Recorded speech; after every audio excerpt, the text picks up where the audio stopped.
আসসালামু আলাইকুম সবাইকে। অনেকদিন পর একটা রেসিপি নিয়ে আসলাম।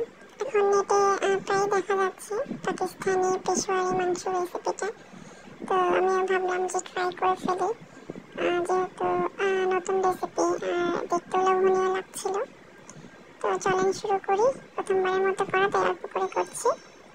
তো এখানে হচ্ছে আমি গরুর মাংস নিয়ে নিয়েছি। এখানে 1/2 কেজির বেশি হবে। তেল চর্বিওয়ালা মাংস নিতে হয়, সেটা নিয়ে নিয়েছি। তো এটাকে হচ্ছে লবণ দিয়ে মাখিয়ে রেখে দেওয়া হয়েছিল 30 মিনিটের মতো। তারপর হচ্ছে এখানে আমি আস্ত পেঁয়াজ আর রসুন দিয়েছি। তারপর হচ্ছে ছোট সাইজের টমেটো, 3টা টমেটো দিয়ে দিলাম। তারপর হচ্ছে আদা কুচি, যেমনটা দেখতে পাচ্ছেন এইভাবে আমি ছোট ছোট করে কেটে দিয়ে দিয়েছি। আর এটাতে হচ্ছে বোম্বাই মরিচ ইউজ করে, আমার কাছে ছিল না তাই আমি কাঁচা মরিচ দিয়েছি। আর হচ্ছে এলাচ, লবঙ্গ, দারচিনি, তেজপাতা এটা পরিমাণ মতো আমি দিয়ে দিয়েছি। আর এখানে হচ্ছে আমি আরো কিছুটা লবণ দিয়ে দিলাম। আর হচ্ছে গোলমরিচ, আস্ত গোলমরিচ আমার কাছে ছিল না তাই আমি গোলমরিচের গুঁড়াটা ইউজ করলাম। এটাই হচ্ছে এখন আমি পানি দিয়ে বসিয়ে দিব আর কি। আর হচ্ছে বিলাতি ধনিয়া পাতা ছিল কিছু, সেটাও আমি কেটে দিয়ে দিয়েছি।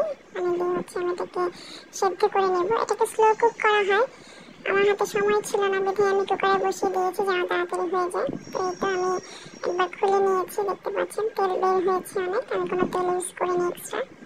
এখন হচ্ছে আমি আস্ত আলু কেটে রেখেছিলাম, সেটা দিয়ে দিলাম।